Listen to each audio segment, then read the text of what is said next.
తిరుమల శ్రీవారి లడ్డు రాజకీయం దుమారం రేపుతోంది. శ్రీవారి లడ్డు తయారీని వైసీపీ అపవిత్రం చేసిందని ఆరోపించారు సీఎం చంద్రబాబు. 140 కోట్ల మంది భక్తుల మనోభావాలను దెబ్బతీశారంటూ బాబుపై వైసీపీ ఆగ్రహం వ్యక్తం చేసింది. లడ్డు నాణ్యత లేకపోయినా ఎందుకు కాంప్రమైజ్ అయ్యారో చెప్పాలని బీజేపీ డిమాండ్ చేసింది.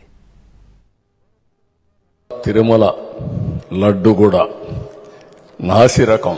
నాకైతే ఆశ్చర్యం వేస్తుంది. ఎన్ని కంప్లైంట్ చేసినా కడాన వెంకటేశ్వర స్వామి పవిత్రతను దెబ్బతీశారు. అన్న దానంలో క్వాలిటీ ఆఫ్ ఫుడ్ లేకుండా చేశారు. దేవుని దగ్గర పెట్టే ప్రసాదం అపవిత్రం చేసే విధంగా ఓసారి బాధేస్తుంది. నాసి రకమైన ఇంగ్రీడియంట్సే కాకుండా ఎనిమల్ ఫ్యాట్ కూడా వాడారని, ఏది గీకు బదులు. ఈరోజు లడ్డుల్లో వచ్చిన కంప్లైంట్ల ఆధారంగా లడ్డు నాణ్యత లోపించిన దానివల్ల ఇది మీరు అధికారులు చూస్తే వచ్చినటువంటి ఎక్కడి నుంచి వచ్చాయి ఏంటి ఇవన్నీ పరిశీలన చేస్తే వచ్చిన దాన్ని మా ముఖ్యమంత్రి మాట్లాడితే నువ్వు సిగ్గు లేకుండా ప్రమాణాల కోసం మాట్లాడుతున్నావు. ప్రమాణాల కనుక ఉన్నట్టయితే తిరుపతిలో చేసిన దారుణాలు ఇన్ని కాదు, ఇవన్నిటి కూడా నిగ్గుదాల్చాల్సినటువంటి పరిస్థితులు ఉన్నాయి. దాని మీద సమగ్ర విచారణకు నువ్వు కోరింటే మేము సంతోషించామని కూడా తెలియజేసుకుంటాం. వైసీపీ ప్రభుత్వం ఉన్నప్పటి నుంచి లడ్లు వాసన వస్తున్నాయి. వైసీపీ గవర్నమెంట్ లో నెయ్యి సరఫరా చేసే వాళ్ళని మార్చేశారు. National Dairy Development Board one of the number 1 laboratories ఈ ప్రపంచంలోనే. ఈ నెయ్యిలో ఏమేమి ఉంది?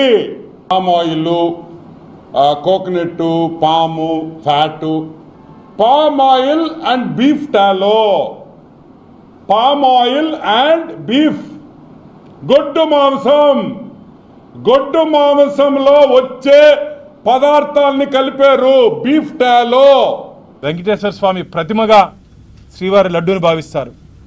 అలాంటి లడ్డు నాణ్యత ఉద్దేశపూర్వకంగా మీరు అక్కడ సరఫరా అవుతున్నటువంటి నెయ్యిలో నాణ్యత లేకుండా మీరు ఎందుకు కాంప్రమైజ్ అయ్యారు? ఎవరి కోసం రాజీ పడ్డారు? ఎందుకోసం రాజీ పడ్డారు? కమిషన్ల కోసమా? కమిషన్ల కోసం రాజీ పడ్డారని చెప్పి శ్రీవారి భక్తులు భావిస్తున్నారు. సిగ్గుండాలి. మా పాలనలో ఎటువంటి చంద్రబాబు నాయుడు గారు ఆరోపణ చేసినట్టు ఎటువంటి అక్రమాలు, నీచమైన కార్యక్రమాలు జరగలేదు. మీరు ఏదైతే నింద మోపారో మీరు దానికి కట్టుబడిన పని అయితే రండి, మీరు కూడా ప్రమాణం చేసి చెప్పండి.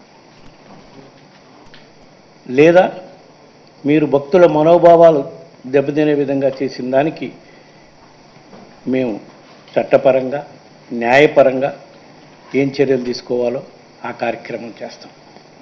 ఆ వ్యక్తికి భక్తి అన్నది నటన తప్ప మరొకటి కాదు అని అనిపిస్తుంది. నిజంగా వెంకటేశ్వర స్వామి పట్ల అనన్య సామాన్యమైనటువంటి భక్తిపరుణ్ణి అని చెప్పుకునేటువంటి ముఖ్యమంత్రి గారు ఇంత దిగజారినటువంటి ఆరోపణ వేయగలిగే సాహసం చేస్తున్నారు అంటే ఆయనకు స్వామివారి పట్ల ఏమాత్రం కూడా భక్తి లేదేమో అనే అనుమానం కలుగుతున్నది.